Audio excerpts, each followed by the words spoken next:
Hi, thank you all who are joining us today. Thank you so much for joining, and we'll kick off everything. It's going to be in Spanish, so anyone who wants to join in with simultaneous translation can find the link in the chat. Bueno, te doy la palabra de Yanira. Muchas gracias. Muy buen día, tardes o noches a todos ustedes. Mi nombre es Yanira Murga, co-chair para WCAPS Latinoamérica Working Group. Saludos desde Washington, D.C. En WCAPS, Women of Color Advancing Peace and Security, nos sentimos muy honrados de realizar estos conversatorios con un panel de 4 invitados especialistas, quienes estarán conversando el día de hoy y exponiendo su experiencia y perspectivas acerca de la situación que vive actualmente Colombia, cómo se originó esta crisis, qué estamos enfrentando, además de cómo afecta en estos términos de derechos humanos el impacto local, internacional, cómo se ve el futuro para este país y sus ciudadanos, y sobre todo cuáles serían los escenarios más relevantes que vamos a ver a un corto plazo. WCAPS es una organización 501c3 que es sin fines de lucro, dedicada a promover el liderazgo y el desarrollo profesional de las mujeres de color en los campos de la paz internacional, la seguridad y transformación de conflictos. Actualmente, bueno, les comento, participo en el Latin American Working Group, el cual tiene como objetivos principales apoyar, fomentar liderazgo e igualdad de la mujer en los países latinos y del Caribe, y a través del empoderamiento e inspiración de nuestras profesionales líderes para su desarrollo en estos países. Nuestro conversatorio dura 60 minutos y adicional tenemos unos 15 minutos, Ileana, creo, para preguntas y respuestas. Nosotros creemos que todos ustedes son una voz muy importante en adición crítica a estos temas. Entonces les vamos a agradecer a todos los que están participando el día de hoy con nosotros que puedan enviar sus preguntas en el Q&A box, en la cajita de preguntas y respuestas, para que al terminar nuestros invitados puedan contestarlas. Voy a dar la bienvenida a Juan Carlos González, docente de la Pontificia Universidad Javeriana, Facultad de Ciencias Políticas y Relaciones Internacionales. El señor González es especialista en resolución de conflictos armados. Bienvenido. Jimena Sánchez Garzoli, directora para los Andes, Oficina de Washington para América Latina, WOLA. Jimena Sánchez Garzoli lidera iniciativas de defensa de derechos humanos en Colombia dentro de la Oficina de Washington para América Latina. Ella es especialista en resolución de paz, grupos armados, grupos ilícitos, desplazamiento interno, derechos humanos y derechos de comunidades étnicas. Su trabajo ha resaltado la situación de los más de 7 millones de desplazados internos de Colombia, además de ayudar a exponer los vínculos entre el gobierno de Colombia y grupos paramilitares financiados por el narcotráfico. En el 2012, el Senado colombiano presentó a WOLA un premio a los derechos humanos por su importante contribución al avance de los derechos laborales en reconocimiento al trabajo de la señora Sánchez Garzoli. También ha recibido numerosos premios por su trabajo en defensa de las comunidades étnicas. Ella ha trabajado con una coalición para redirigir fondos de asistencia militar estadounidense a asistencia económica. También ha trabajado por los derechos de las comunidades afrocolombianas, indígenas. Se ha enfocado en temas de derechos humanos en diversas organizaciones, entre ellas el Comité de Estados Unidos para Refugiados, USCR, la Cruz Roja Americana, el Comité Metodista Unido de Alivio y la Oficina de Asuntos Inmigrantes de la Ciudad de Nueva York. También fue voluntaria en campamentos de refugiados guatemaltecos en México y para personas desplazadas por el huracán Katrina.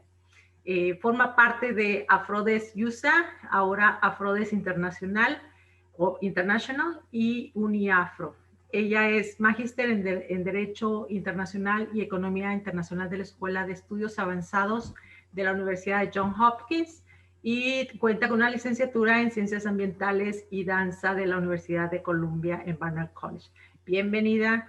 Jaime Luis Zapata, consultor independiente de Relaciones Internacionales, es máster en Análisis Político, Universitat Oberta de Cataluña, y profesional en Relaciones Internacionales, Universidad Jorge Tadeo Lozano. El señor Zapata tiene experiencia sustantiva como investigador y asesor para la Escuela Superior de Guerra, la Organización de Estados Iberoamericanos y el Consejo Nacional Electoral y Señal Memoria. Bienvenido. Gilba Liliana Ballesteros Pelufo, doctora en estudios de paz, politóloga, docente e investigadora. La señora Ballesteros Pelufo tiene experiencia y conocimientos en planeación, políticas públicas, desarrollo, paz, enfoque diferencial, etnia y género, y así como en diseño e implementación y evaluación de políticas, programas y proyectos. Bienvenida. Y presento a quien será nuestra moderadora el día de hoy y forma parte de WICAPS, Ileana Valle, líder de programas internacionales, operaciones y capacitación para WICAPS. Como emprendedora social, profesional en gestión de proyectos, operación de desarrollo global, Ileana lleva más de una década como profesional en los sectores público, privado y sin fines de lucro. Ella definitivamente es una líder comprometida y dedicada al empoderamiento de la mujer, la educación y la diversidad, equidad e inclusión. Anteriormente, ella se desempeñó como vicepresidenta y directora de operaciones de Equanimity Foundation, una organización sin fines de lucro con sede en Estados Unidos. Ella es comprometida con el desarrollo global, inclusivo, sostenible y transformador. Y también se desempeñó como oficial senior programático en Creative Associates International, donde lideró intervenciones de seguridad ciudadana en Centroamérica y también fue gerente de programas internacionales en Witness for Peace, donde ahí también trabajó programas de abogacía tanto en Nicaragua como en Honduras. Ileana tiene obviamente experiencia en el terreno, liderando intervenciones localizadas y contextualizadas en la región de América Latina. Ha vivido y ha trabajado en Nicaragua, Honduras, El Salvador, Colombia e Italia. Tiene maestría en Relaciones Internacionales de la Escuela de Estudios Avanzados de la Universidad de Johns Hopkins y una licenciatura en Administración de Empresas. Ileana, bienvenidos todos. Te dejo la palabra. Muchas gracias. Muchísimas gracias, Deyanira, y muchísimas gracias a todos que nos acompañan esta tarde para un conversatorio bastante importante de la problemática que está viviendo Colombia actualmente. Y pues vamos a tener nuestra primera ronda. Entonces, pues le voy a dirigir la pregunta y pues vamos a ir en orden y comenzamos con el señor Juan Carlos. Si nos puede platicar cuáles han sido los detonantes que ha llevado al país a un paro nacional y a protestas a nivel nacional. Bueno, la pregunta es compleja, en tanto que no se puede enmarcar esta coyuntura como una coyuntura particular de un paro que lleva ya 10 días, sino que desde una dimensión un poco más profunda se puede analizar que es un agregado y una sumatoria de muchos incumplimientos por parte de sucesivos gobiernos, por parte de sucesivos, digámoslo, formas de implementación política que han afectado directamente a poblaciones en todo el territorio nacional. Me refiero a poblaciones de escasos recursos, poblaciones vulnerables. Si ustedes pues ven un mapa de Colombia, Colombia es un país netamente rural, no es un país urbanizado en términos del desarrollo comparativo con Estados Unidos o con un país que tenga un estándar alto de desarrollo. Entonces, las brechas que se establecen entre la ciudad y el campo son brechas sumamente profundas. Y todo esto se ha motivado, pues, obviamente a partir del surgimiento de este gobierno, particularmente de este gobierno, del gobierno de Iván Duque Márquez, quien pertenece a una colectividad política que ha mantenido una recurrencia en los últimos 20 años en el poder político y que de alguna manera esta recurrencia pues ha profundizado mucho más el descontento sobre la introducción de políticas que son lesivas para los intereses de las comunidades, políticas que son lesivas para los intereses de las clases trabajadoras, políticas que son lesivas para la misma juventud en términos de educación, en términos de oportunidades, políticas que son lesivas para la tercera edad, ¿cierto? Con reformas a la pensión, con reformas laborales que son totalmente nocivas para precisamente la estabilidad de sus asociados, o sea, de los asociados al Estado que somos nosotros, la nación. Entonces, como consecuencia de todo ello, pues se decantó una explosión social, ¿cierto? A partir de una propuesta que generó este gobierno frente a una reforma tributaria, una reforma totalmente agresiva, ¿cierto? Donde se favorecía mucho más al sector financiero, donde se favorece indudablemente al sector productivo, pero va en detrimento, por ejemplo, de la clase media, ¿cierto? En términos de cargas impositivas, en términos de una diferenciación salarial totalmente nociva, pues para la población, en términos de reducción de los mismos salarios, un manejo macroeconómico totalmente deplorable, ¿cierto? Un país que entra en pandemia, llevamos más o menos 2 años recluidos, casi año y medio recluidos, ¿cierto? Pero que el gobierno no ve o con una total desconexión sobre esta realidad del país, no ve una ayuda sobre sectores pues, que realmente fueron golpeados por la pandemia, como por ejemplo el sector de MIPYMES o de las pequeñas y medianas empresas, empresas familiares, que son un grueso importante del sustento de las familias. No tengo el dato estadístico exacto, pero diría que un 70% de las familias de clase media emergente tienen este tipo de dinámica económica. Y entonces, indudablemente, el gobierno da la mano a una empresa que no es nacional, como por ejemplo Avianca, fue vendida a un grupo brasilero, dando un alto porcentaje en dólares, ¿cierto? Como donación prácticamente para que Avianca no estuviera dentro de la crisis. Da un porcentaje importante de recursos al sector financiero, ¿cierto?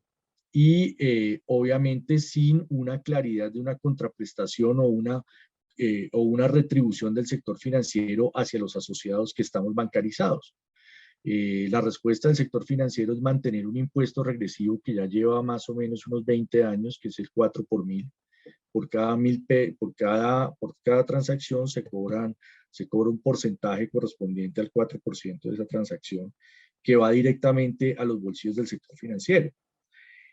Y adicionalmente a ello, pues en esta propuesta iba de paso 3 reformas, una reforma laboral, una reforma a la salud y una reforma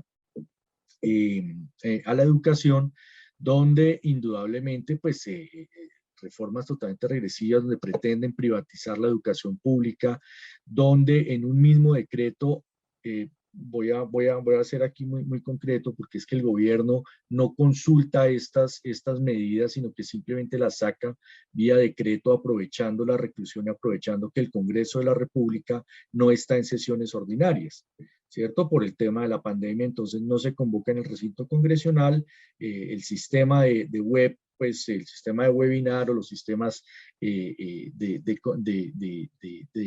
reunión del Congreso Nacional, pues son prácticamente inutilizados y prácticamente el presidente gobierna vía decreto. Y entonces estas reformas entran por vía decreto, no las discute absolutamente nadie, no las discute el Congreso de la República que representa nuestros intereses. Pese a que el Congreso de la República indudablemente tiene la mayoría reflejada en el gobierno nacional, y por supuesto cualquier iniciativa que proponga el gobierno al Congreso de la República pues será igualmente aprobada, ¿cierto? Obviamente habrá algunas voces disidentes que son pues obviamente la oposición, que es minoría en el contexto del Congreso Nacional. Pues con ello, indudablemente, la presión de la población, de la gente, y al ver esta desconexión del gobierno, pues se inicia como una oleada de crítica realmente a esta actuación del gobierno nacional, y se llega, pues obviamente, a la explosión social. Explosión social que carga ya la tradición que les he venido mencionando. explosión social que se expresa precisamente en esa sociedad inequitativa, se expresa en esa sociedad que es minoría realmente, ¿cierto?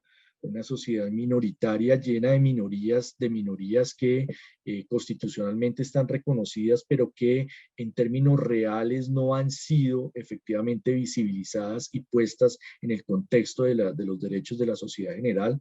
Me refiero a indígenas, me refiero a negros, me refiero a campesinos, me refiero a madres, cabeza de familia, me refiero a excombatientes, ¿sí? Me refiero a una cantidad de poblaciones que desde el mismo Estado pareciera ser que son inexistentes o que indudablemente están allí alejadas en sus territorios, en una locución que da el presidente en uno de sus programas sucesivos, que también es otra de los elementos que realmente enardecen los ánimos, y es que el presidente sale a un programa de televisión que cuesta la bicoca de algo así como 114.000 millones de pesos cada mes de emisión, o cada emisión, no sé, no tengo el dato seguro porque no lo veo, sencillamente, pero llegan todos los comentarios en redes alternativas donde el presidente dice que los indígenas deben devolverse a sus resguardos, ¿cierto? Es decir, reclúyanse allá en sus resguardos, como si el país o el contexto nacional no fuera de todos los colombianos. Entonces, también ese lenguaje y ese discurso de segregación y de segmentación, pues indudablemente pues enardece y caldea los ánimos.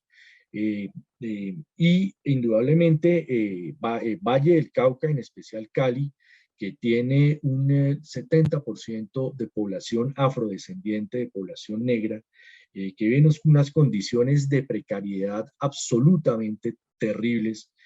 Cuando uno va al distrito de Agua Blanca o al barrio de Siloé, son unas condiciones absolutamente deplorables con respecto al contexto de la ciudad. En su puerto Buenaventura, donde se han presentado todos estos fenómenos de casas de pique, donde secuestran a las personas y las pican en vida como retaliación a no cumplir con las demandas de estos grupos organizados o de grupos paramilitares o de grupos narcotraficantes, pues sencillamente la desconexión del gobierno es tal que simplemente la respuesta es enviar la fuerza pública. Y eso hace también las sucesivas alcaldías, las sucesivas administraciones, pues no sé con qué interés, pero indudablemente ponen allí a la fuerza pública a controlar la expresión popular, ¿cierto? Un error de toda magnitud, pues una expresión popular, precisamente es eso, expresión popular, está reconocida dentro de nuestro texto constitucional a la expresión, a la protesta popular. Y aparte de ello, pues un quinto elemento es que el gobierno se ha dedicado a señalar instigadores, ¿cierto? Tras la manifestación, es decir, desconociendo la voluntad del pueblo o precisamente el derecho a la protesta por parte de la ciudadanía.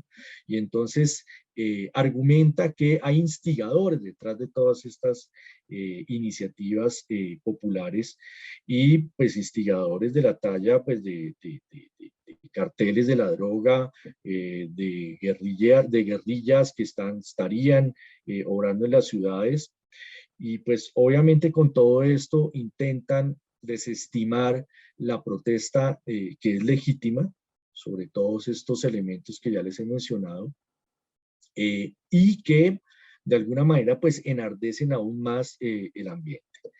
Ahora bien, un segundo actor, y ya para concluir, porque solo tengo 2 minutos más o 1 minuto más, un segundo actor es el expresidente Álvaro Uribe Vélez, una persona pues de una trayectoria en este país bastante cuestionada, precisamente por la forma como con su mandato y que de alguna manera significó pues la instauración de una forma de gobierno muy particular donde perdieron la vida afortunadamente esclareciéndose más de 6.000 jóvenes, ¿no es cierto?, que se hacían pasar como personas que pertenecían a alguna organización armada y que eran dados de baja en operativos militares, lo que se ha denominado para la historia nefasta de este país los falsos positivos. Entonces todo esto rodea a esta persona, a este señor Uribe Vélez, que realmente nunca ha estado por fuera del poder, sino siempre ha estado allí en el tinglado del poder y siempre manejando los intríngulis del poder, y a través del Twitter entonces empieza a generar una serie de mensajes muy cortos, muy concretos, llamando a la fuerza pública, llamando a la militarización de las ciudades, llamando a la confrontación directa entre ciudadanos de bien, como él los denomina, que los ciudadanos de bien somos más, pero yo no sé ese epíteto, los alcances tan nefastos que tiene. Entonces va ahondando mucho más en el ambiente de polarización, y por supuesto va ahondando mucho más en el ardecimiento de la reivindicación que están planteando las personas, la gente que está allí en las calles, y por supuesto generan un hecho que para todos es lamentable, y que lo vimos en el fin de semana, y que particulares armados que pertenecen a una élite muy cuestionada allí del sur de Cali, salen con sus camionetas, camionetas pues de una alta gama, ¿cierto? Armados con armas automáticas, ¿cierto? Fusiles automáticos, a disparar directamente contra los manifestantes. En este caso hieren a una persona que pertenece como vocera de Naciones Unidas por las comunidades indígenas, y en lo sucesivo pues, pues se viene una serie de hechos muy lamentables contra la población indígena, ¿no? Y un último elemento, pues aparte de este enardecimiento, son las declaraciones del ministro de Defensa, quien se reúne directamente con los que disparan a la población civil desarmada, pues sus armas son una roca o un bastón, ¿cierto?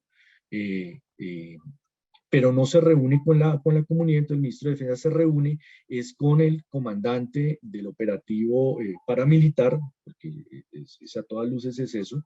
Son personas que detentan, particulares que detentan el uso de las armas, y están amparados por la policía, y se reúne el comandante de los militares, el comandante de la policía, el comandante paramilitar con el ministro de Defensa. Y entonces señalan directamente que los hostigadores o los instigadores son los indígenas o son los manifestantes. Entonces le restan total importancia al clamor popular.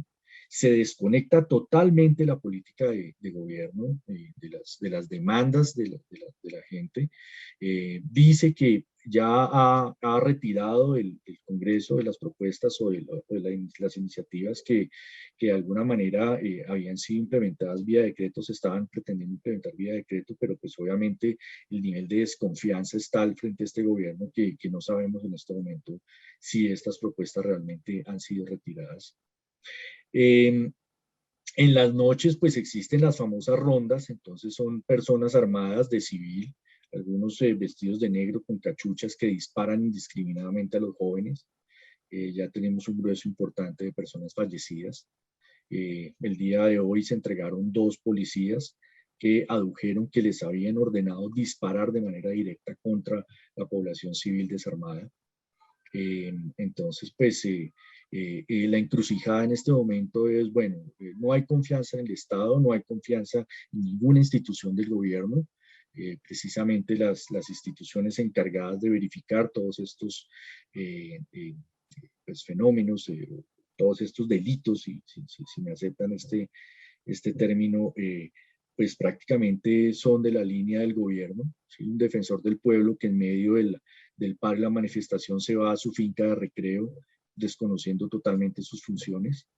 Si no es por una emisora que pertenece a la misma línea de discurso, de la misma agenda informativa del gobierno, pues lo conmina a que dé explicaciones de por qué sus camionetas estaban en una zona de recreo balneario aledaño aquí a la capital, a Bogotá, ¿cierto? Una procuraduría que supuestamente con la Defensoría del Pueblo conjugan el Ministerio Público por la defensa del debido proceso y los derechos humanos, y la Procuraduría, la salida más importante que tiene es sacar un comunicado donde los responsables de un desfalco multimillonario sobre la construcción de una planta procesadora de petróleo en Cartagena, que se denomina Reficar, quedan totalmente exonerados de toda culpa, ¿no? Ese es el gran avance. Y el segundo avance es que pide que se amplíe su planta en más de 500 o 600 funcionarios, lo que generaría pues un gasto mucho más fuerte para el Estado, ¿no? Y por Muchas gracias. supuesto, sí, Perdón una fiscalía que lo totalmente interrumpa. perdida en todo esto. Entonces, imagínense ustedes Sí, cuál es el panorama.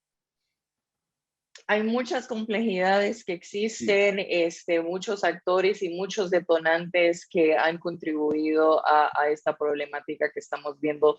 De hecho, en los 2 años que llevo viviendo en Colombia, yo pues estuve acá con el paro nacional antes de la pandemia, entonces es bastante complejo. Quisiera invitar a nuestra colega Jimena, señora Jimena Sánchez Garzoli.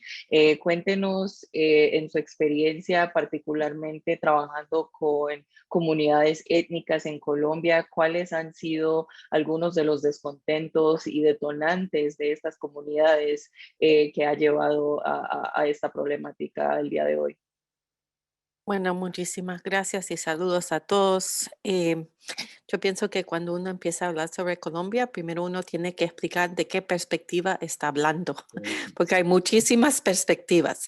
La mía viene de más de 20 años trabajando con los líderes y autoridades afroindígenas, yendo a Colombia 5 a 10 veces al año a todas las zonas de conflicto y apoyando esos movimientos con su labor con el Congreso de los Estados Unidos, que tiene un interés particular sobre los asuntos afros en particular, porque tenemos más de 50 miembros de nuestros congresos que son afroamericanos. Entonces, esa es la perspectiva con que yo vengo. El profesor hizo una muy buena presentación de casi todos los elementos, pero yo agregaría un poco desde esta perspectiva que sí, esto es una continuación de una serie de elementos que como tuvieron una erupción, diría, abril 28, pero no se puede desconectar lo que pasó con la reforma tributaria, que fue el detonante, con todo lo que estaba pasando anterior. Lo más importante que sucedió en los últimos años en Colombia ha sido la firma del Acuerdo Histórico de Paz en 2016, que no es perfecto, que tiene muchos problemas, que no fue aceptado por un sector de la sociedad que es menos afectada por el conflicto o es beneficiario del conflicto económicamente o responsable, por eso no es aceptado, y que tiene algunos aspectos interesantes. Uno es que cuando se empezó a negociar el acuerdo de paz, era muy obvio desde la perspectiva de los grupos afros indígenas que han trabajado todos los temas de derechos civiles y derechos de ellos colectivos de tierra, de que ellos no estaban en la mesa y no estaban representados en la mesa.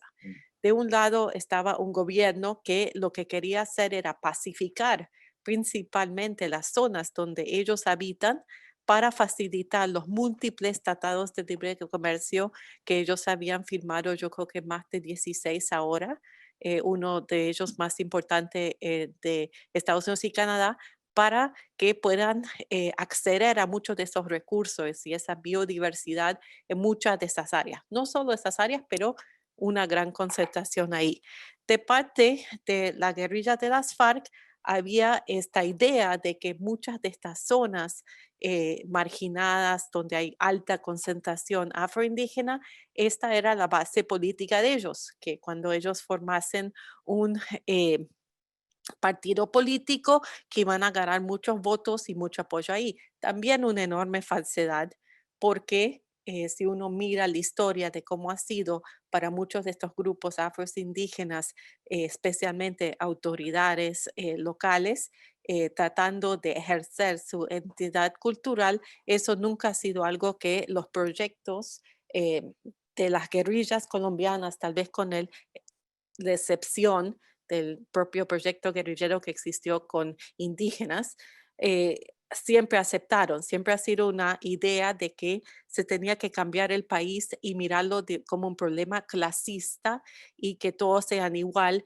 y no había que meterse en estos temas de identidad cultural, de diferencias y todo lo demás. Entonces siempre eso ha sido una fricción y eso ha resultado en muchas muertes de muchos líderes afroindígenas a lo largo de la historia del país, inclusive en las manos de las FARC. Entonces, ¿qué hicieron los afroindígenas? Hicieron una campaña global donde ayudaron a convencer especialmente Estados Unidos bajo Obama en ese momento de que necesitaban estar ahí en la mesa y lo lograron y pudieron negociar directamente algo que no es perfecto ni tampoco inclusivo de todos sus derechos, pero que aseguraba que no haya regresividad con los derechos que ya habían adquiridos, que se llama el capítulo étnico, que es aplicable de manera transversal en todo el acuerdo. Entonces ahí hubo un enorme avance, pero ¿qué pasó? Se firmó el acuerdo de paz, sabemos lo que pasó con el plebiscito y en poco tiempo hubo otro mandatario que ganó básicamente la presidencia, que ganó precisamente con el aval de una parte de la sociedad que estaba desacuerdo con el acuerdo de paz.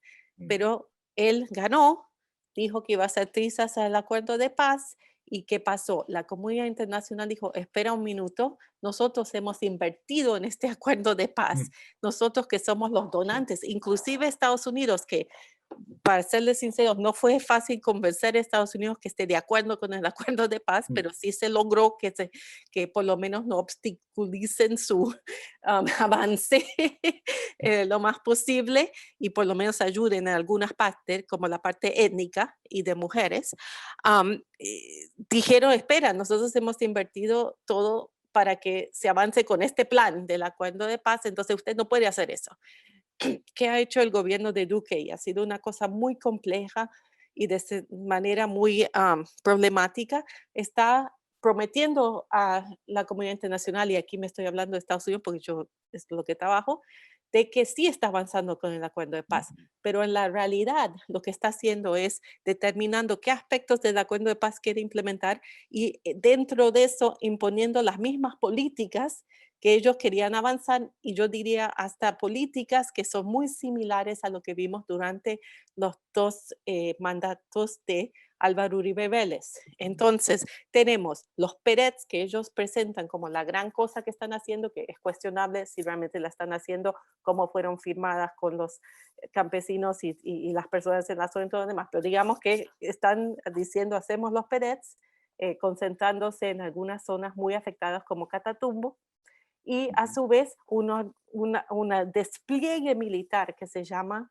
zonas futuros, que contradice mucho esa situación y al nivel internacional empujando para que se regresen a políticas antinarcóticas como la fumigación aérea y otras cosas problemáticas que precisamente son una clave parte de por qué se firmó el acuerdo de paz, ¿no? Entonces, vemos eso, vemos que inmediatamente se empieza a ver protestas en Colombia por esta confusión de cómo está gobernando el país y a su vez esa sensación, como dijo el profesor, de que se estaba gobernando a favor de amigos o a favor de intereses económicos neoliberales, pero no la mayoría de los colombianos o mucho menos la Colombia rural, trabajadora y todo demás. Otra cosa antes de mencionar que ha pasado últimamente.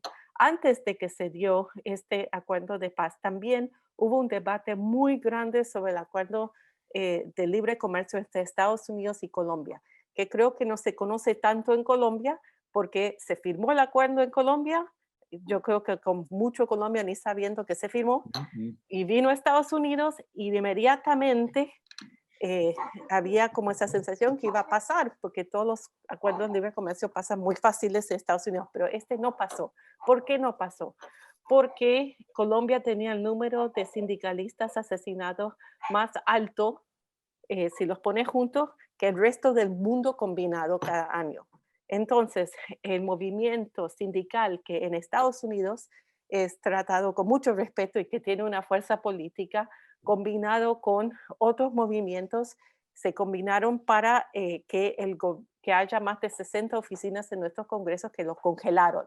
¿Qué resultó en ese congelamiento? Algo que se llama el Plan de Acción Laboral, que específicamente era para mitigar los impactos negativos y ayudar a los perdedores, como se dice, de los tratados de libre comercio, que son precisamente las personas afros, indígenas, rurales, y en muchas veces los sectores como puertos, por eso el puerto de Buenaventura tan importante, minería, azúcar, para que haya algún nivel de control de cómo iba a impactar todo este cambio significativo del Tratado de Libre Comercio y no hacer que la situación está peor. Ahora, Colombia firmó un acuerdo de paz, finalmente firmó un acuerdo de TLCs.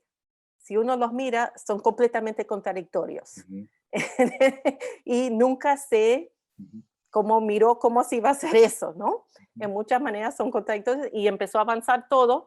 Viene un nuevo gobierno que está en la línea básicamente de esa agenda internacional neoliberalista que realmente premia eso, que no son los únicos, Estados Unidos también, pero digo que está en esa línea y empezamos a ver muchas de esas tensiones que se empiezan a ver por todas partes. Vemos un paro cívico significatísimo en Buenaventura, donde por más de 30 días bloquearon el puerto, lograron un acuerdo con el gobierno no cumple nada. Vemos nuevas mingas indígenas reclamando las más de 1,100, dice cuántos acuerdos que han hecho con el gobierno, que no hacen nada. Pero ¿qué pasó a diferencia de Santos? Tú que no quieren ni dialogar, no les importa y empieza a tratar a afros indígenas como los trataban hace 200 años atrás, que es que no son importantes y no les tengo que hablar. Lo mismo con el sector laboral. Entonces eso hizo que vimos que la cosa estaba muy mal cuando vino la pandemia. La pandemia, de cierta manera, por las restricciones, agudizó todo, especialmente porque muchas de las personas que estamos hablando están operando en un sector laboral informal. Si no salen a las calles, si no buscan cómo sobrevivir, no comen. Y por eso vimos un sentimiento muy así.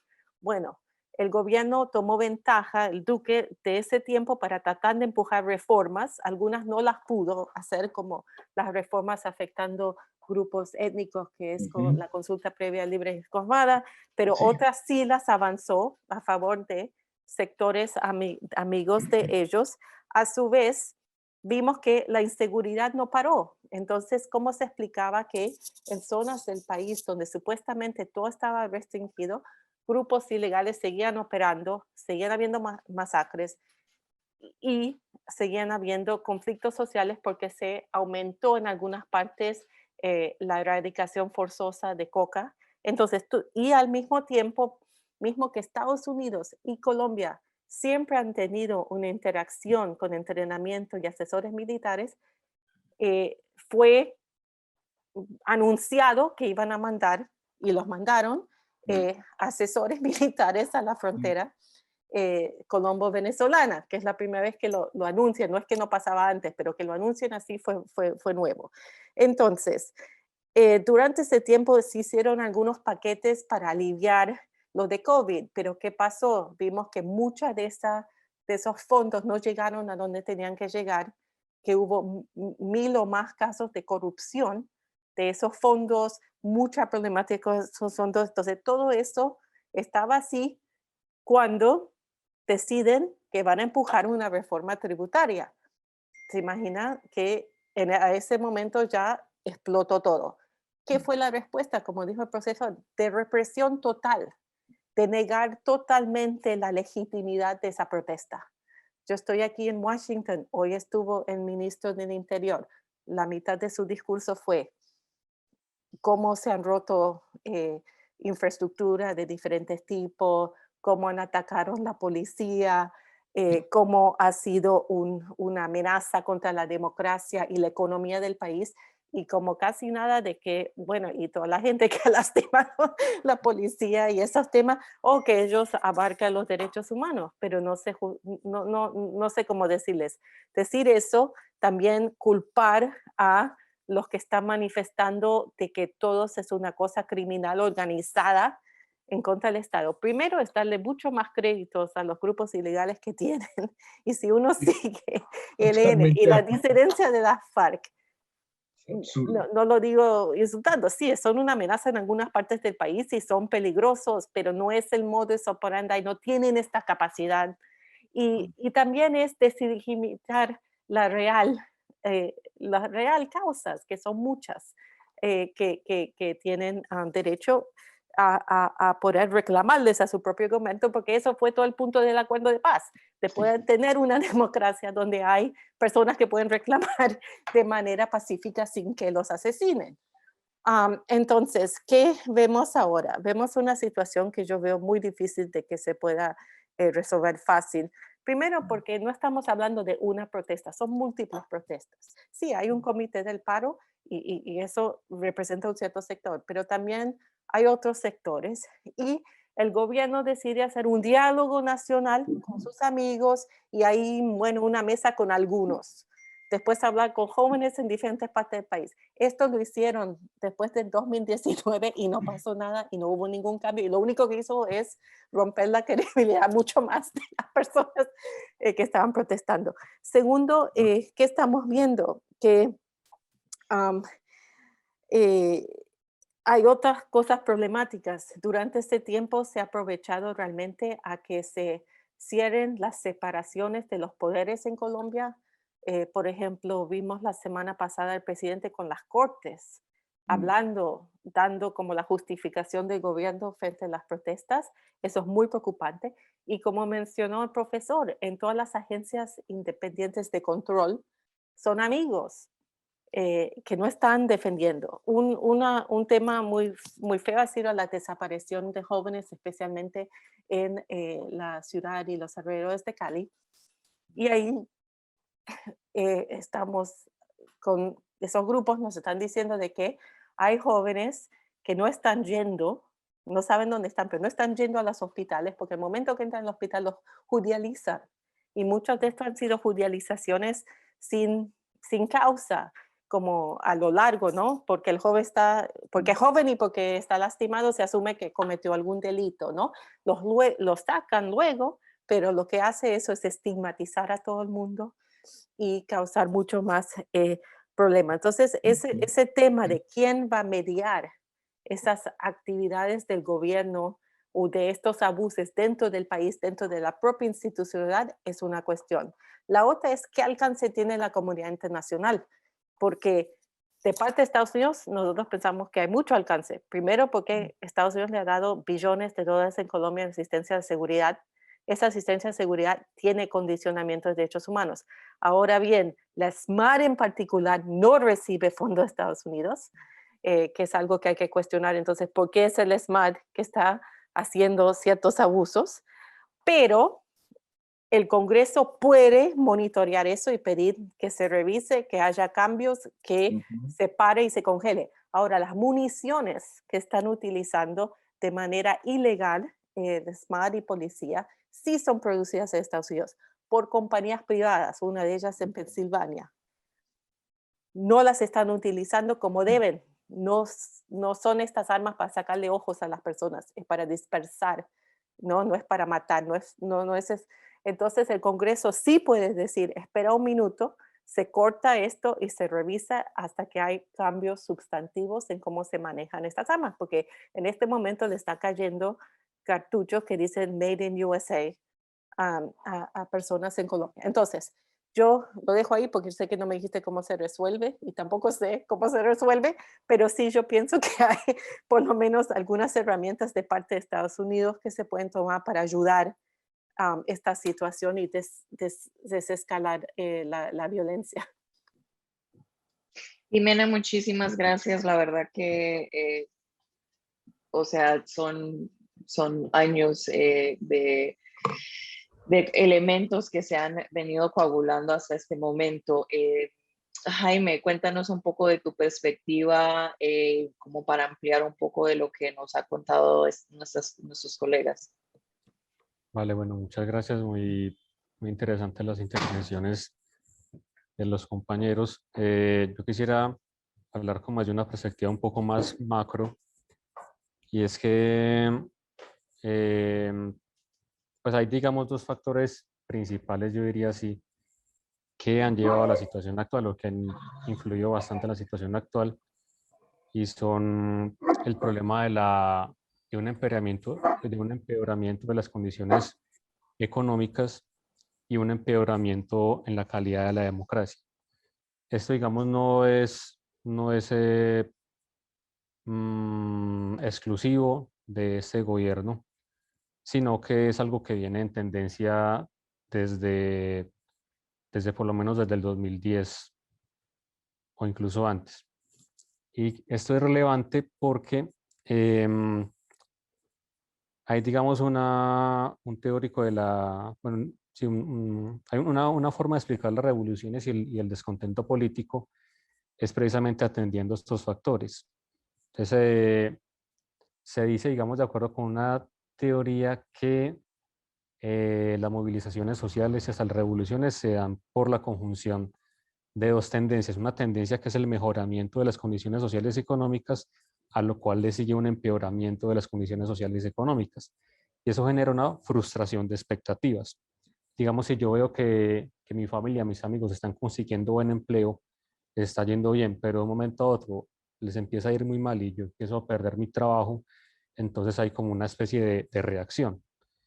Entonces, si uno, digamos, se pone a ver, por ejemplo, en Colombia tuvimos un periodo del 2002 al 2010 más o menos, en que el crecimiento económico se mantuvo en buenas cifras, fue aumentando cada año, a excepción pues del 2009, que fue la crisis económica mundial, pero hubo cifras bastante positivas. Desde 2010 para acá hubo una caída del PIB, desde un 4.3% del 2010 hasta un 2.6% en 2018, perdón, y luego en 2019 fue un 3.2%, y luego ahorita en 2020 tuvimos una contracción por la pandemia del menos 6.8%. Ahí, digamos, vemos que hay, digamos, un mejoramiento de las condiciones sociales y económicas por un tiempo, pero viene una especie de choque. Eso por un lado. Por otro lado, el tema del desempleo, por ejemplo. Del 2002 al 2015 hubo una reducción en la tasa de desempleo, desde un 15.6% a un 8.2%. Y desde 2015 hasta ahora el desempleo ha ido aumentando. Y ahora volvimos a una cifra de 2 dígitos. En agosto del 2019 llegó a un 10.8%. En marzo del 2020 llegó a un 12.6%, y el último dato que tenemos es del 2021 de marzo, que fue un 14.2%. Entonces vemos lo mismo, hubo una especie de mejoramiento de las condiciones sociales y económicas, pero luego eso empeoró. Ahora, en el desempleo juvenil, esto es mucho más preocupante porque es más preocupante el desempleo juvenil que el desempleo en general digamos, para lo que es la inestabilidad política, porque la gente que sale a marchar son principalmente los jóvenes. Ellos son los que tienen, digamos, como la resistencia, el ánimo, el coraje, la valentía, el aguante de ir a protestar, de aguantarse unos gases lacrimógenos, de aguantarse todo un día marchando. Entonces, digamos, si hay un desempleo juvenil muy grande, pues va a haber más potencial de movilización. Entonces, digamos, por ejemplo, a comienzos de la década, pues del 2010, había un proceso de reducción en la tasa de desempleo juvenil. En el 2015 llegó al 16.8%, que fue la tasa más baja en casi 20 años. Pero a partir de ahí empezó a aumentar. Y en el 2019 llegó a un 19.2% de desempleo juvenil. Luego, en 2020 fue la cifra más grave, que fue el 29.5% de desempleo juvenil, y ahorita estamos en un 23.9%. Entonces es lo mismo. El desempleo juvenil como que mejoraba, pero de 2015 para acá se dispara otra vez. Eso, digamos, por un lado, por el tema del factor económico. Por el factor político, en Colombia contamos con una democracia que es, la verdad, bastante mediocre. Y digamos, si uno se pone a ver las las mediciones que se hace de calidad de la democracia por parte de diversos institutos a nivel mundial, como Freedom House, como el Banco Mundial, como el Economist Intelligence Unit, se ve que es una democracia que es muy, muy mediocre, muy insuficiente. Por ejemplo, estamos muy mal, por ejemplo, en el tema de corrupción. Siempre Colombia en los índices de transparencia internacional queda muy mal. Digamos, en una medición de 0 a 100, donde 100 es transparente y 0 es corrupción, es lo más corrupto, Colombia está entre 30 y 40. Entonces está mucho más cerca de un sistema de gobierno poco transparente a una forma de gobierno transparente. En cuanto al Estado de Derecho, también hemos perdido en calidad. Entonces, digamos que hay como muchos factores que explican esto. Digamos, el tema del factor político es relevante porque la idea de la democracia es que procese las demandas de la sociedad. Dice, un sistema político está para procesar las demandas de la sociedad. Pues digamos, es lo que es un sistema político democrático. Una dictadura no se tiene que preocupar por esto, pero es un sistema político que idealmente debe procesar las demandas de la sociedad. Pues si no las está procesando, si el sistema empieza a fallar en algunos elementos, pues esas demandas no se van a procesar, se va a empezar a reprimir esas expectativas y va a haber un momento en que ya la gente estalla, en que la gente ve que el sistema no está funcionando y la gente explota. Entonces, entonces ahí digamos es tan importante la palabra que mencionaba ahorita el profesor, la desconexión. Y es que la desconexión no es solo de este gobierno, sino que se ve, digamos, ya que a una escala mucho más macro del sistema político como tal, y abarca, digamos, el gobierno, el Congreso, los órganos de control, en fin. Entonces, digamos que esto es lo que quería pues como comentarles, es algo que viene de mucho más atrás, y digamos que no es solo este gobierno, pero este gobierno pues sí se ha encargado desde de cegarse. Pues es un gobierno que es como que está muy ciego a esto que está pasando, y la respuesta que le está dando es de fuerza bruta, y no ni siquiera una fuerza bruta sometida a la ley, al Estado de Derecho, sino incluso rayando en prácticas de estados totalitarios, no autoritarios, sino totalitarios. Entonces, sí, eso es lo que quería como comentarles. Muchísimas gracias, Jaime. Muy, muy importante el factor económico y precisamente también el democrático. Ahora, pues invito a nuestra colega Gilma que nos pueda aportar un poquito más acerca de la situación. Bueno, pues coincido con mis compañeros de este panel. Realmente las raíces o las causas que generan este conflicto o esta coyuntura, pues es muchos más profundas, son históricas. Yo entonces me quiero ir todavía mucho más a la historia, y es poder entender que la historia ya configura unas relaciones desiguales. Desde la colonia, en donde ya empiezan los grupos a verse no en igualdad de condiciones, sino la servidumbre, la esclavitud, los indígenas sometidos. Vamos, la misma revolución de los comuneros ya empezaba a ver ese malestar de desigualdad, en donde hay un imperio, en donde hay una profunda desigualdad entre campesinos, indígenas y mestizos. Y luego, cuando nosotros fundamos esta república, ¿cierto? Entramos en unas condiciones desiguales a un mundo global, a un mundo en donde Occidente, Europa y Estados Unidos ya estaban, digamos, con unas competencias en esa sociedad global. Y lo que hacemos en esa configuración de nosotros como república y como nación es entrar a una configuración de desiguales. Y en esa configuración de desiguales hay una explicación profunda e histórica de lo que está sucediendo hoy. Entonces ya me regreso un poco ya al siglo XXI, voy transitando hacia el siglo XXI, y esto explica muchas de las condiciones que tienen los grupos étnicos, las poblaciones indígenas, la población afrocolombiana, entendiendo también que muchos de los logros que han tenido las poblaciones indígenas, como por ejemplo el reconocimiento de sus territorios, o digamos un reconocimiento en materia de derechos con la Constitución del 91, eso todavía no se ha traducido, por ejemplo, a una descentralización administrativa. Eso es importante reconocerlo. La Constitución del 91 por fin, ¿sí?, incluye a la población étnica, les da un reconocimiento, hay una garantía de derechos, pero esa garantía de derechos no se traduce realmente ni en autonomía ni en descentralización administrativa. Hay una descentralización política, pero no una descentralización administrativa, y eso genera mayores inequidades, mayor desigualdad en los territorios. A eso se le suma, por ejemplo, que el movimiento o digamos la movilización social y económica afrocolombiana es mucho más difícil, es mucho más dispersa, porque el afro, digamos, la población afrocolombiana nos hemos identificado frente a la región y no frente, digamos, a la identidad nacional o cultural, y eso ha generado también unas fracturas, digamos, dentro de la identidad afrocolombiana, que se traduce en unas mayores desigualdades todavía, porque sin duda, digamos, lo que sí han hecho los indígenas con la organización que tienen, la movilización social, fue que lograron unirse y hacer un frente común. El afro llegó mucho después, digamos, llegó después a tratar de hacer ese frente común, porque su identidad no tiene, digamos, no hay un referente de identidad cultural o nacional como lo hay en el indígena, que sí, claro, pero hubo que hacerlo, hubo que rehacerlo. O sea, hubo mucha más marginalización en la población afro en Colombia, y eso se traduce también en unos territorios con unas mayores desigualdades todavía, unas mayores desigualdades.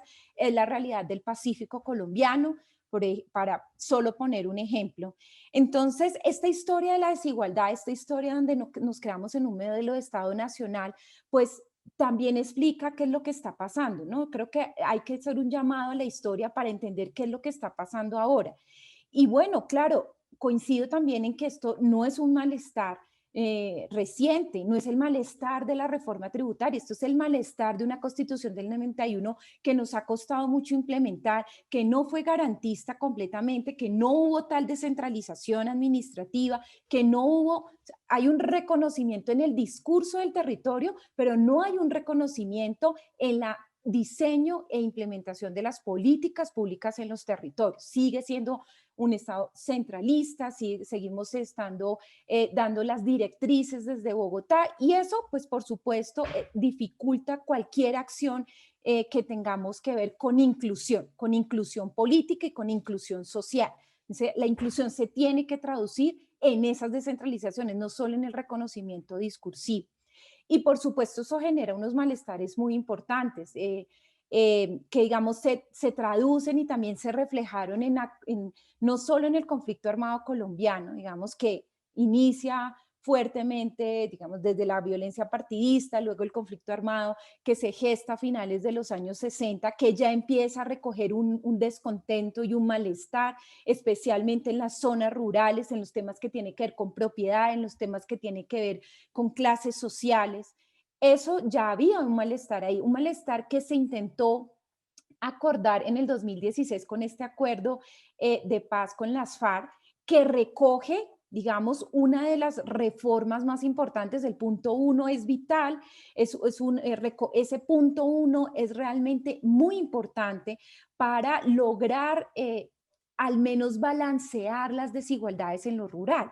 ¿Sí? Si bien el acuerdo no es perfecto, y yo, digamos, coincido con eso, en el acuerdo no solo faltó sentar a muchas de las poblaciones, de los sectores, también faltó pedagogía para ese acuerdo, faltó mucha pedagogía, mucha explicación para lograr, digamos, unos acuerdos generalizados y unos desarrollos que obviamente iban a generar tensiones, pero que nos convocaban a un diálogo importante. Pues no hubo tal, digamos, no se generó toda esa empatía que debía tener ese acuerdo, no se generó toda esa pedagogía, y tampoco, pues obviamente se incluyó a toda la población en una mesa de diálogo social amplia, abierta y plural, pero allí había un acuerdo imperfecto que, digamos, podía ser la pequeña entrada a unas reformas estructurales y que realmente lograban la transformación del país. Creo que el plebiscito castiga un poco el gobierno del momento, y con castigar el gobierno del momento castiga todo el acuerdo de paz, ¿no? Entonces, ahí hay una fractura muy, muy importante, y luego, como bien lo han señalado mis compañeros, inmediatamente sale el cambio a otro gobierno, un gobierno que dice sí al acuerdo, pero con legalidad, pero con muchos peros. Ya el acuerdo venía con peros, este le agrega muchos más peros, no es clara la implementación de los acuerdos, efectivamente, porque una de las razones que uno puede llegar a hilar para explicar lo que está pasando es pues, la no implementación de los acuerdos de paz, o que no haya una claridad en esa implementación de los acuerdos. Por supuesto, el gobierno ha mostrado resultados en algunos sectores, en reincorporación, digamos, en mantener, digamos, algunos programas, en implementar los PEDETs, pero no hay una claridad en esa implementación de los acuerdos y tampoco una claridad en cuáles eran los ajustes o correcciones que se iban a hacer al acuerdo. O sea, siempre hubo una objeción frente a los acuerdos, es que sí lo queremos hacer, pero esos peros jamás se tradujeron en acciones afirmativas para lograr realmente implementar esos acuerdos. Entonces queda en el aire, quedamos con la sensación, el acuerdo se implementó, se está implementando, sí, parcialmente, ¿cómo? ¿Cuáles son los resultados de esa implementación? Ahí hay una explicación importante de este malestar generalizado que pues tiene su causa pues en una desigualdad profunda, en una sociedad que además ha normalizado la violencia, venimos digamos de años, décadas de violencia, donde se ha normalizado la violencia, donde hemos tenido ciclos de violencias. Entonces, pues se normaliza la violencia, este es un estallido más para el país, muy profundo, pero es un estallido más donde los discursos, el lenguaje sigue validando, normalizando los actos violentos. En mi caso, digamos, lo que más me preocupa es justamente esa normalización de la violencia, esa justificación de la violencia. Entonces, y claro, es que hay unos daños a la infraestructura y hay que entrar entonces a controlar, pero entonces también luego hay unos choques impresionantes. ¿Cómo explicas, por ejemplo, que intenten quemar policías en un CAI, pero cómo intentas también explicar las acciones desmedidas de la policía frente a la movilización? Entonces allí se conjugan muchos elementos que también, digamos, se pueden explicar no solamente todos los detonantes que hay, el lenguaje violento, la normalización de la violencia, sino también las posturas y las posiciones que tenemos frente ya a ese estallido. Entonces, la protesta social al final la podemos explicar históricamente con todo este malestar que se gesta, que crece y que explota y que logra ser el florero de Llorente la reforma tributaria, ¿no? Allí hay un florero de Llorente que hace un estallido y nos tiene en este panorama. ¿Cuáles son los escenarios? ¿Qué hacer? ¿Cuál es la solución? Entonces, yo ahí apuntaría sobre todo a un cambio en los imaginarios sobre el diálogo social. Me parece que eso es importante, la postura frente al diálogo social. No podemos seguir dialogando cuando entramos en un lenguaje de dualismos. Yo, el otro. Ese otro que está allá y que no es válido hasta tanto no cumple estos requisitos. Mientras el otro no cumple esos requisitos, no me puedo sentar a dialogar. ¿Y a esto qué me refiero? Entonces, no, diálogo sí, paran las movilizaciones, diálogo sí con los condicionantes, diálogo sí, hay desbloqueo, diálogo sí, se desarman, diálogo sí, o sea, esos condicionantes pues ya generan un malestar que no abren la posibilidad de un diálogo. Hay que cambiar el imaginario sobre ese diálogo social pues por supuesto, tendrá que ser amplio, descentralizado, plural, transformador, tendrá que tener muchos sectores porque finalmente el Comité del Paro no representa todos los sectores sociales que están hoy en las calles. Eso es definitivo, el Comité del Paro no es representativo de eso, los intentos de hacer coaliciones tampoco representan ese malestar y por lo tanto allí habrá que hacer un esfuerzo adicional en poder romper ese imaginario sobre la protesta y también sobre el lenguaje que tiene también el gobierno, que debería no, digamos, si su hipótesis es que hay un plan de desestabilización, no se abre una mesa de diálogo. Si la hipótesis es que esto no es producto de la desigualdad, producto del malestar, producto de unas condiciones sociopolíticas y económicas importantes, sino que esto es producto de un plan de desestabilización, pues nunca vamos a encontrar un punto de encuentro. Yo creo que aquí es importante también llamar la atención de que el Estado es cambiante, de que el malestar social lo que indica es que hay unas injusticias que hay que cambiar y el contrato social se puede cambiar. No es infalible, no es una desestabilización institucional. Por el contrario, yo creo que un diálogo abierto en Colombia podría realmente fortalecer las instituciones democráticas, fortalecer la misma gobernanza, fortalecer el gobierno y el Estado mismo. El Estado debe ser cambiante, debe ser dinámico. Generalmente no podemos tener en cuenta absolutamente todas las cosas para que sea un estado infalible. No podemos ponernos en un estado jovesiano donde es imposible hacer un acuerdo que modifique las instituciones del Estado o que se modifique las formas de gobierno o que modifique las políticas públicas. Yo creo que aquí hay una invitación a que los estados no son infalibles y que estos son oportunidades para fortalecerse, para transformarse y para caminar hacia lo que debe ser el gobierno, que es poder atender esas demandas ciudadanas y poder hacer garante de derechos y garantes de justicia, que es, digamos, de lo que está ávido el país. Entonces creo que ahí cerraría, digamos, con el panorama, una explicación histórica y una solución también de un cambio en los imaginarios para poder abordar realmente el diálogo y cambiar las hipótesis de causalidades de esta protesta social. No es un plan de desestabilización, es una oportunidad para transformar instituciones, para fortalecer el gobierno, para fortalecer la democracia en especial, pero es una oportunidad realmente para que tengamos garantías en materia de derechos y libertades. Gilma, muchísimas gracias, muy interesante. Esto pues me hace pensar que pues dentro de un año, pues dentro de poco estaremos viendo pues elecciones, entonces les invito a quien pueda contestar qué podemos esperar de ese acontecimiento y cómo podemos utilizar lo que está sucediendo ahora para tratar de mover un poco hacia ese cambio que habla Gilma.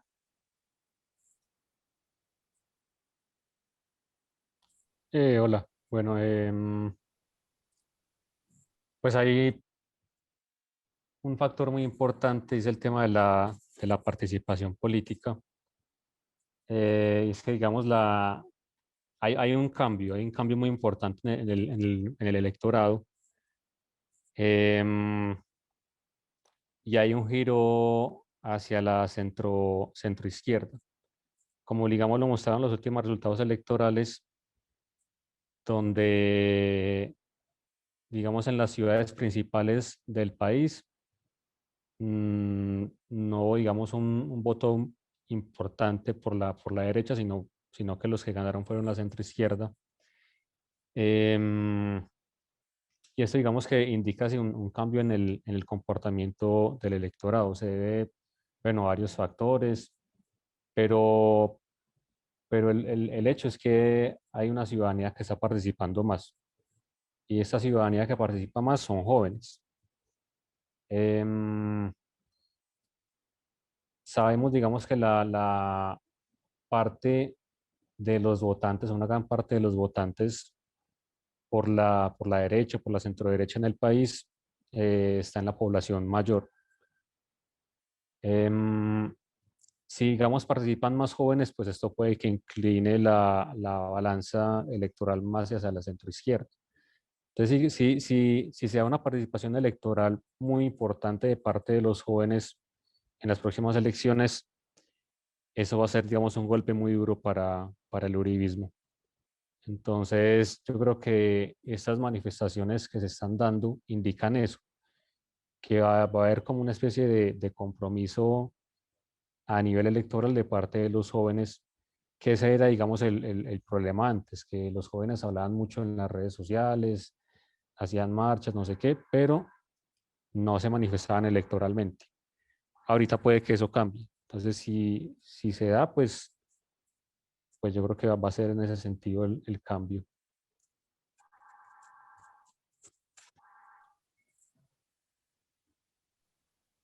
Adelante.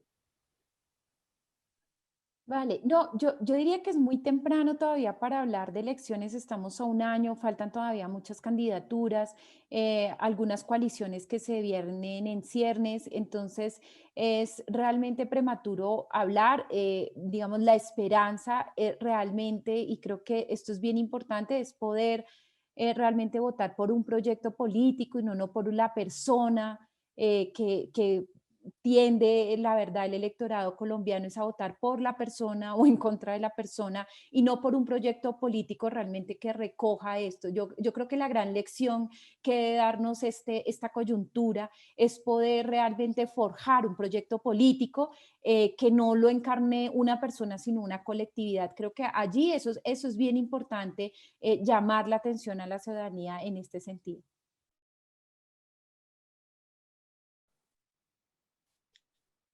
Juan Carlos. Bueno, sí, es que estoy reflexionando la pregunta y sigo con un problema institucional, y es que la Registraduría Nacional del Estado Civil pertenece a la línea de interés particular del uribismo, ¿no? Entonces, la gran transparencia sobre comicios electorales futuros, por más abanico de posibilidades que se presente, pues realmente está mediada por la Registraduría Nacional del Estado Civil, y cualquier proyecto contrario a este tipo de proyecto político centrado en la ultraderecha, pues difícilmente podrá competir, ¿no? Porque indudablemente el mandato del registrador pues supera el periodo electoral, el mandato del registrador obedece a los intereses de las huestes uribistas, así de sencillo, es lamentable lo que está pasando. El presidente que tenemos hoy fue elegido precisamente en la Registraduría Nacional del Estado Civil. Y no estoy defendiendo aquí al candidato Petro, ni mucho menos, porque pues también tengo mis reservas frente a ese tipo de posturas. Creo yo que se pueden estar cimentando hoy con este tema de los eventos, de esta coyuntura, yo creo que unos nuevos liderazgos, y eso es lo que necesita el país. El problema es que históricamente este país ha asesinado sistemáticamente a sus líderes. Entonces es un país sin liderazgos, porque cualquiera que controvierta a la estructura del establecimiento, pues es objetivo militar declarado y es asesinado físicamente. Entonces lo vivimos en la época de los 80s, ¿cierto? Donde se asesinaron prácticamente todos los candidatos que estaban en la línea presidencial, independientemente de si eran de la línea que venía de las FARC, representando la UP, o si eran de la línea liberal representando el nuevo liberalismo, o si venían de las líneas guerrilleras representando la M19. Y ninguna vertiente era de izquierda o de ultraderecha, ni ninguna vertiente se ha configurado en este momento como de izquierda radical o de centro radical, solo se ha consolidado un esquema de derecha. Entonces, de derecha recalcitrante además, porque es esta forma de gobierno, tal como Jimena lo mencionaba, es una forma totalmente regresiva a 200 años de colonialismo, ¿cierto? Entonces pues son estas personas que están allí imbuidas en su dinámica cotidiana, pero de espaldas a un país que clama precisamente una transformación estructural. Y es que los problemas estructurales de este país vienen precisamente de esa dimensión de que hay unos que somos gente de bien y otros que no son gente de bien, ¿cierto? Y ese es el discurso que posiciona el uribismo. Desafortunadamente es así. ¿Y por qué reitero tanto en este discurso de este personaje y de esta colectividad? Porque es que son 20 años de gobierno de este grupo. Pese a que Santos se hacía llamar de la línea liberal, el partido que él fundó y al cual perteneció era de la U porque pertenecía a Uribe Vélez. Su gabinete era uribista. El acuerdo de paz fue autorizado por Uribe Vélez. Así de sencillo. Y entonces la transformación que hoy está llamando la gente en las calles, que me acaban de pasar el video de lo que está pasando en este momento en la Plaza de Bolívar, de lo que está pasando en este momento en Cali, que son miles de personas, pero miles de personas, en este momento el clamor es no queremos más uribismo. Y entonces, ¿la transformación de dónde viene? De las tres vertientes que se están hoy discutiendo como el modelo alternativo, el pacto histórico, el pacto de la esperanza y los decentes, creo que se llaman así, no están representando las colectividades, para seguir un poco el argumento de Gilman, no están representando realmente los intereses estructurales. Entonces, por eso yo pienso que sí, deben haber nuevos liderazgos que van a surgir, yo creo que desde la misma academia o desde los jóvenes, pero sin que esto se convierta en una competencia como sucedió en el 91, ¿cierto? Que pertenecía al movimiento de la constituyente, que transformó estas estructuras para supuestamente tener un mejor país, pero lo que se hizo fue justificar un modelo macroeconómico a través de la Constitución, que fue la introducción del modelo neoliberal, amparado en la Constitución del 91. Modelo privatizador y modelo que a todas luces no significó realmente la transformación del país, porque se resolvió por intereses particulares, es decir, por intereses de privados. Y entonces, ¿qué nos queda? ¿Hoy abocarnos a una nueva reforma constitucional? No sé. ¿Abocarnos a un nuevo replanteamiento institucional? Sí, tendríamos que hacerlo, porque es que indudablemente las instituciones y organismos de control están permeados por esa dinámica de gobierno, por esa dinámica política que es lesiva para los intereses nacionales, solo beneficia a los intereses particulares del uribismo. No son ningunos Muchas salvadores. gracias. ¿Sí? No son ningunos salvadores. Esa es mi preocupación más grande. Muchas gracias, Juan Carlos. Bueno, ahora les invito a los que se están sintonizando esta tarde a que nos envíen algunas preguntas para los panelistas, pero hay una pregunta actualmente que dice: ¿cuál es el rol de Venezuela en promover desestabilización en Colombia? Si quisiera abordar la pregunta. A ver, uno podría, digamos, como decir o tratar de investigar si hay intervención de Cuba o de Venezuela o influencia de las guerrillas en las movilizaciones. Y eso, digamos, para efectos de inteligencia, de la seguridad del Estado, pues estaría bien. Pero lo que pasa es que digamos, esta intervención no tiene una entidad tan grande, no es un factor tan relevante para la movilización que se está dando actualmente.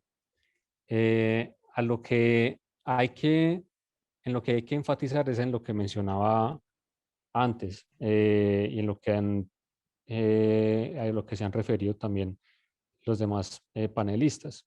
Es que hay factores que contribuyen a que se genere esta inestabilidad política, factores muy de fondo, que tienen un gran calado. Entonces, si digamos uno se pone a decir, no, pues que esto lo está interviniendo Maduro, esto lo está interviniendo, no sé, la guerrilla, es perder de vista que el problema es mucho más grande, es mucho más grande. Y si digamos hay vandalismo, hay destrucción de los bienes, hay destrucción hay afectación a la vida de las personas de parte de manifestantes, pues en eso el Estado está siendo, digamos, como bastante agudo e incluso está yendo más allá del límite legal. Pero también, digamos, ha dado muestras de gran incompetencia. Por ejemplo, que el hecho de que en una sola noche vandalicen en Bogotá 12 CAIs de manera, digamos, casi coordinada, pues eso, digamos, en otro país fácilmente un ministro de defensa con eso no se sostiene más.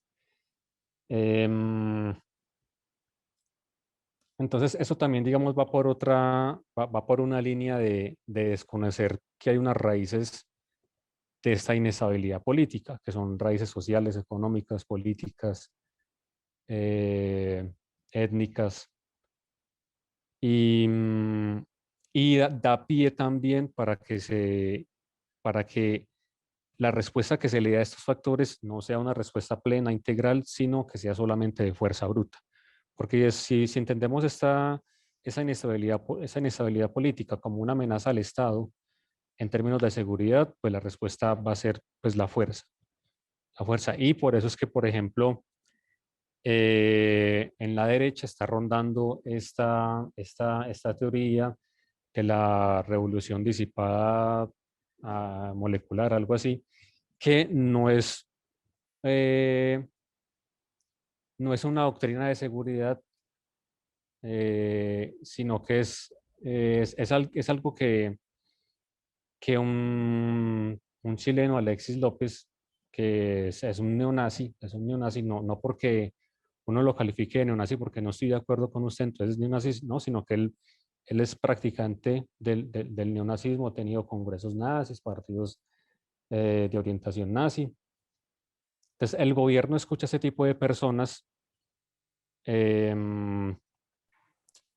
no tienen, digamos, ninguna competencia en términos de seguridad nacional, que no tiene la formación para asesorar a las fuerzas militares, para asesorar a la policía, y por eso, digamos, se da esa respuesta. Y digamos, creo que un reportaje del Espectador donde le preguntaban a los chilenos, a gente de partidos de derecha de Chile, si tenían alguna asociación con este tipo, y ellos decían, no, ese tipo no tiene nada que ver con nosotros, ese tipo aquí no le da clases a nadie. Entonces es bastante preocupante que digamos que la institución, que el Estado le dé voz a ese tipo de personas. Y digamos tiene que ver, digamos, con esa línea de no escuchar, de cerrarse al descontento que existe, y en vez de ello optar por prácticas, como dije ahora, no solo autoritarias, sino totalitarias, porque digamos en un Estado autoritario, ¿qué hace? Pues reprime con fuerza bruta, se pasa de la ley, pero en un Estado totalitario se apoya en paramilitares.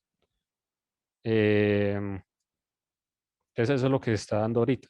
Y digamos irse por esos detalles que eso me parece que son mínimos, es perder de vista el punto más importante. Muchísimas gracias, Jaime. De hecho, nos llegó otra pregunta y pues ya estamos como corticos de tiempo. Entonces, la otra es, las fuerzas sociales que están actualmente sosteniendo las protestas tienen la capacidad de seguir aguantando en las calles a pesar de la violencia estatal que están encontrando. También, pues, además del uso de fuerza, el gobierno colombiano tiene otra estrategia para liderar con el descontento social que vemos en las calles en Colombia. Sí, pues la gente va a aguantar hasta donde pueda. Es una realidad. He escuchado voces donde dicen que si se retiran de la calle, ya no tendrán futuro. Así de sencillo. La gente está, de verdad, el límite de la sociedad colombiana se ha roto. El declive como sociedad se está convirtiendo en una sociedad enemiga de su propia sociedad. Este gobierno lo que está planteando es una necropolítica. Es un concepto que se utilizó para explicar las dictaduras de África subsahariana, ¿no? Y es realmente gobernar para los que me conviene gobernar, y el resto de la sociedad no existe. Tengo el derecho de acallarla.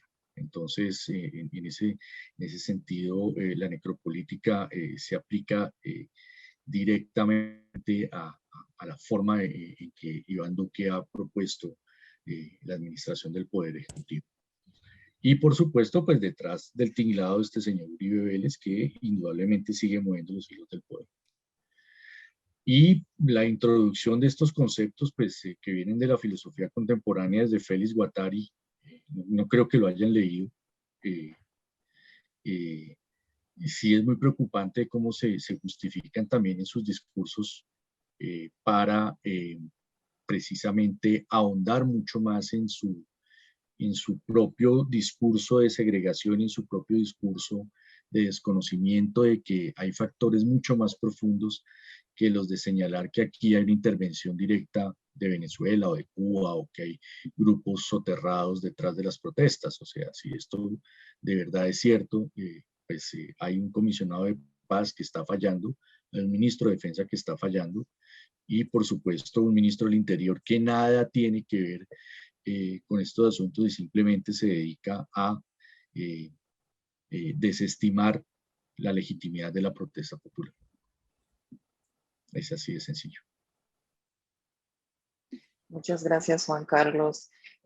Bueno, creo que tenemos tiempo solo para una pregunta más. Esta es para la profesora Gilma. ¿Cómo lograr acuerdos con grupos con intereses tan disímiles como los que se presentan en las marchas? ¿Es capaz el comité de paro de integrar estas demandas de los diferentes grupos?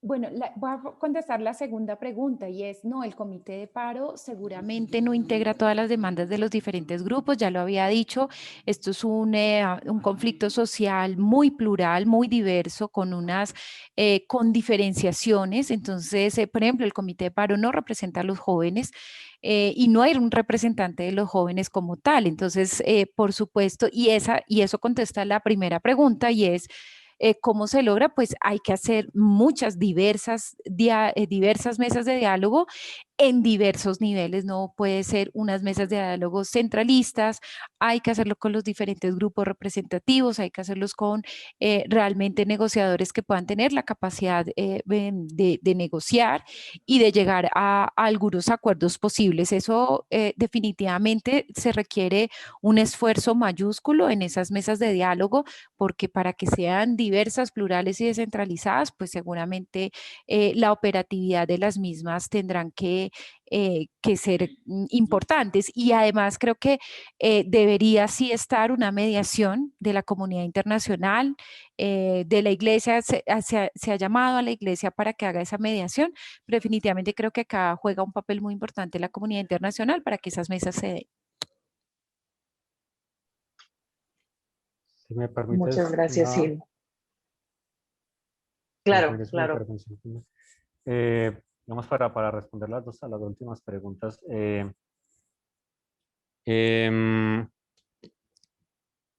Digamos, si de pronto tenemos una población juvenil que tiene mejores condiciones, por ejemplo, de empleo, la movilización no tuviera tanta, digamos, como tanta magnitud.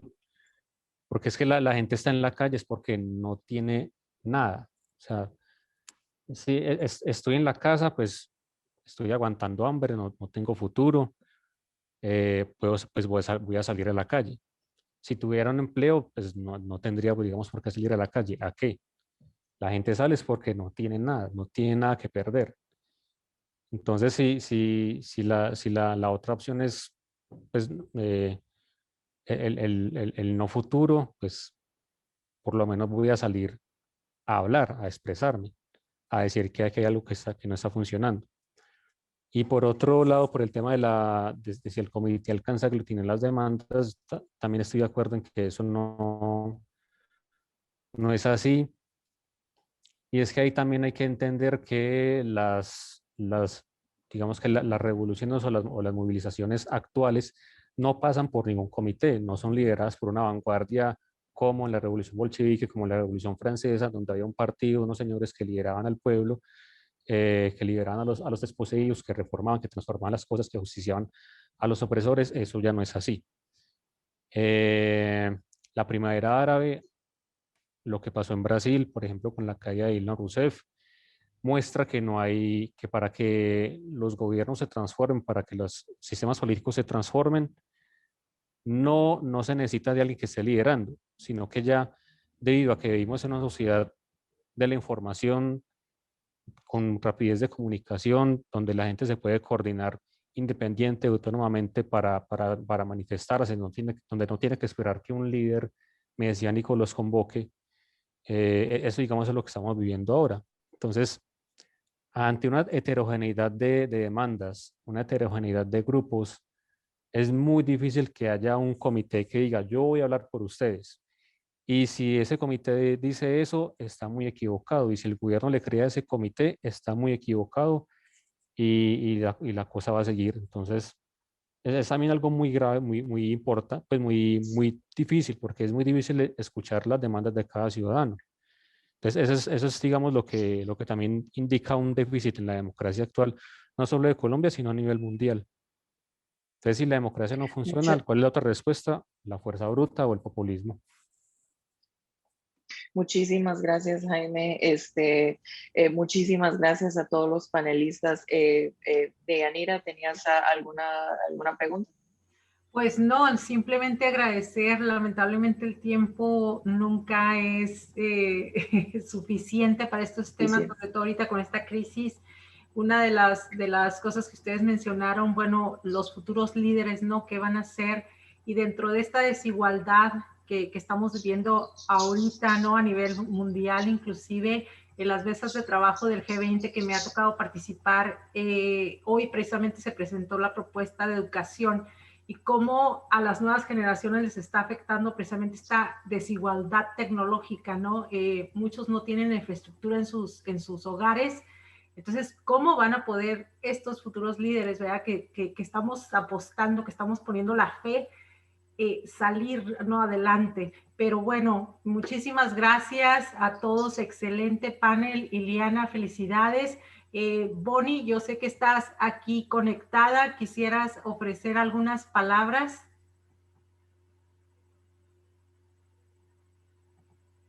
La veo, pero... Bonnie, would you like to give some final remarks by chance? Actually, I need to allow her to talk, of course. Oh.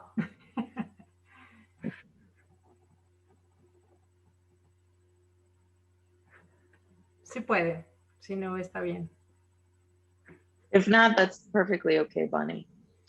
Bueno, de todas maneras ella escuchó el panel y estoy segura que ha de tener algunos comentarios y estamos en comunicación con ustedes, con todos los participantes. Dan, muchas gracias por participar con tu pregunta. Síganos en nuestro website, es wcaps.org. Ahí pueden encontrar todos estos conferencias y conversatorios que tenemos. Ahí está en el chat.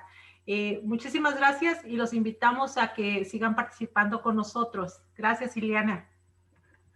Gracias a ti, Deyanira, y obviamente esta es una situación bastante fluida y que de pronto hasta pueda seguir el conversatorio en otra ocasión porque hay obviamente muchas preguntas de las personas, otros puntos que no se tocaron hoy, así que muchísimas gracias y ojalá nos puedan acompañar en otra ocasión. Muchas gracias a los que se sintonizaron hoy y que tengan una buena noche. Bueno, muchas Muchísimas gracias por la gracias. invitación Hasta y luego. cuenten con Muy nosotros, bien. por lo menos Adiós. conmigo. Hasta Chao. luego. Muchas Muy bien, gracias. gracias. Gracias.